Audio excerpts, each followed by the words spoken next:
பால் கொழுக்கட்டை கஷ்டப்படாமல் ஈஸியாக எப்படி செய்யறதுன்னு பாருங்க. ஒரு கப்பு கடையில் விற்கிற அரிசி மாவு எடுத்திருக்கேன். அதுக்கு 1.5 கப்பு தண்ணி ஊற்றி நல்லா சூடு பண்ணி கொஞ்சம் கொஞ்சமாக சேர்த்து பிசைஞ்சு சப்பாத்தி மாவு பதத்துக்கு பிசைஞ்சு வச்சுக்கிட்டேன். ஸ்டவ்வில் ஒரு பெரிய கடாயை வச்சு அதில் 2 ஸ்பூன் நெய்யை ஊற்றி ஒரு பட்டையை போட்டு தாளிக்கணும்.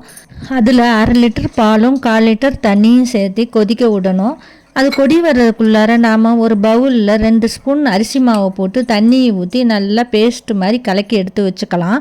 பால் கொதிச்சு வந்தோன்னே இது மாதிரி ஒரு முறுக்கு பிள்ளை எடுத்து அதில் நாம் பிசைஞ்சு வச்சுருக்க மாவை போட்டு புழிஞ்சு விடுங்க. நம்ம எப்பயும் உருட்டி போடுறத விட இந்த புழிஞ்சு விடுறது இன்னும் கூடுதல் டேஸ்ட்டாக இருக்கும். ஏன்னா உருட்டி போடுறது உருண்டையாக கெட்டியாக இருக்கும்.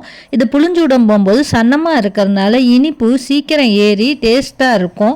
நீங்கள் ஒரு தடவை இதை ட்ரை பண்ணி பாருங்கள். இப்போ நாம் எடுத்துருக்கிற மாவு 2 தடவை புளியிற மாதிரி வரும். ஒரு தடவை புழிஞ்சிட்டு 10 நிமிஷம் வெந்தோன்னே 300 தடவை புழிஞ்சோம்னா கரெக்டாக இருக்கும்.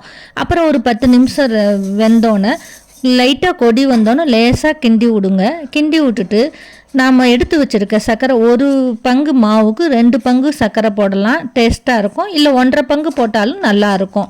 நான் 1.5 பங்கு தான் போட்டிருக்கேன். அப்படியே அரிசி மாவு கரைச்சி வச்சுருக்கோம்ல அதையும் தூக்கி ஊற்றுக்குங்க, நல்லா கெட்டிப்பட்டுரும். மிக்சி ஜாரில் 4 ஏலக்காயும் கொஞ்சம் சர்க்கரையும் போட்டு தூள் பண்ணி வச்சுருக்கேன், அதையும் போட்டுக்கலாம்.